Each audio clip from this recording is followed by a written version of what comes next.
What's the general mood of the team at this point? I think a lot of guys are anxious, to go out there and prove themselves. A lot of young guys getting more reps. We got our guy Trent. Just looking forward for the future of this program, and just want to build on something. You don't want to take anything for granted. But we built the culture here. We built the standard. The standard's the standard. It doesn't matter who's on the grass. We got to uphold that. You got a bowl game coming, but all this stuff has happened off the field. Does it feel like it'll take a few days to get in a bowl game mind, or do you feel like you guys are already thinking that way? I think we're good. Once we know what bowl we're in on Sunday, guys will get locked in. We'll get our practice schedule and locked in on winning this game, finish the season off right. Yeah. Well, going back to the Friday game, did you guys know that Jonathan was doing what he was going to do, and did it distract you at all?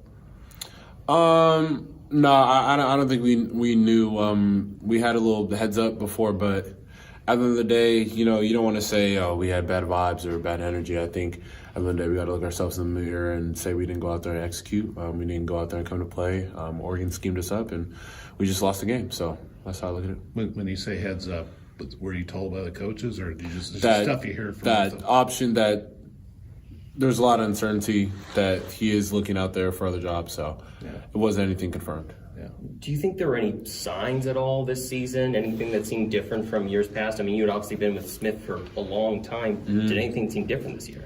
No. The hindsight's 2020. I think that we can look back and now say, oh, he said this, he did that. So I don't try to, concern myself with that.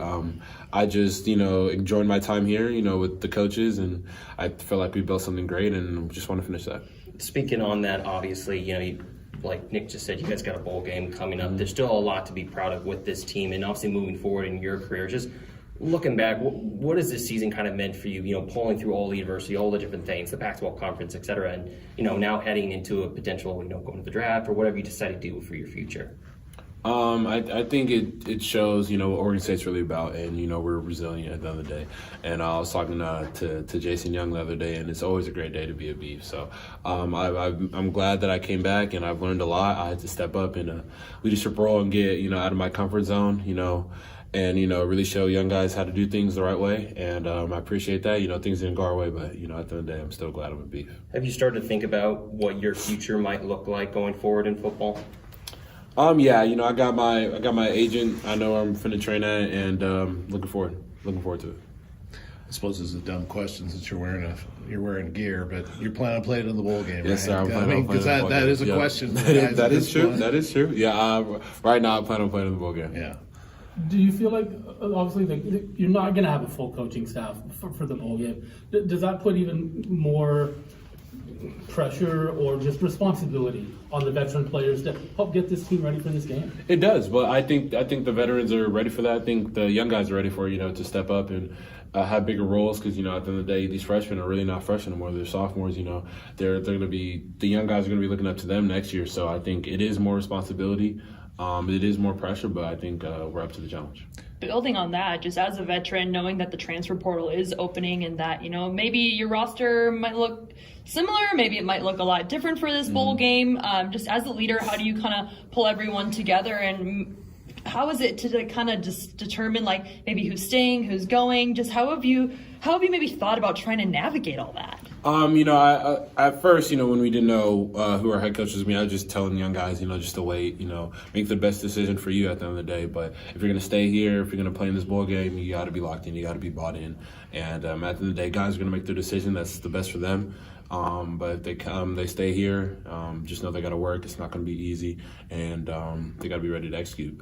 We always talk about the standard. The standard doesn't matter who's on the grass. We got to get the job done.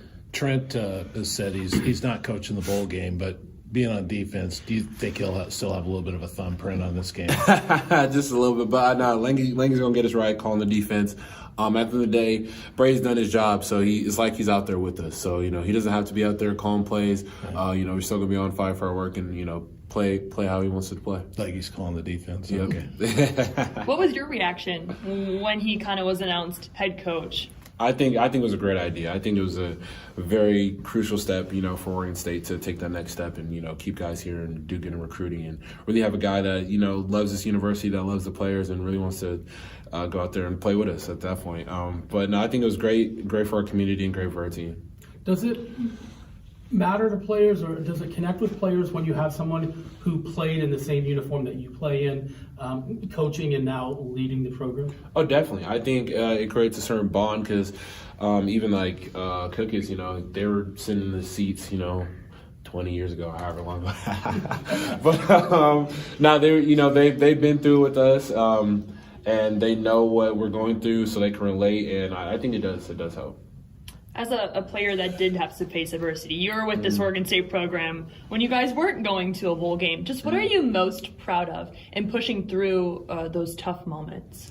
I'm proud to see how far we came in these 6 years, and I'm grateful to go to another bowl game and have another game with my team. And I just tell young guys don't take it for granted because a lot of people's seasons are over right now. They don't have another chance. So I think that the standard's standard, and guys really have to push to go to a better bowl game, go to the playoffs next year. So I always tell guys to always strive for improvement. Is there any particular team that you as a player would want to face that's out there right now in the nation that you guys want to kind of sink your teeth into? Not really. I just want to win the game. I don't care who we play. What would it mean to you to kind of pull this team together after everything you've had to go through in the past week? What would it mean for you to end your career with a statement bowl win? It would mean a lot. We always talk about finishing everything, and guys, we want to go out on top and not have that bad taste in our mouth. So I think that it's very important for us to not only just leave a legacy, but just finish everything and could apply that to life. Anything you start something, you just got to finish. What do you think is going to motivate this team kind of heading into the bowl season? I think guys. Even if guys go and transfer, they're not coming back. I think it's just another opportunity to go out there and show what you're made of, get some tape, and just go out there and compete.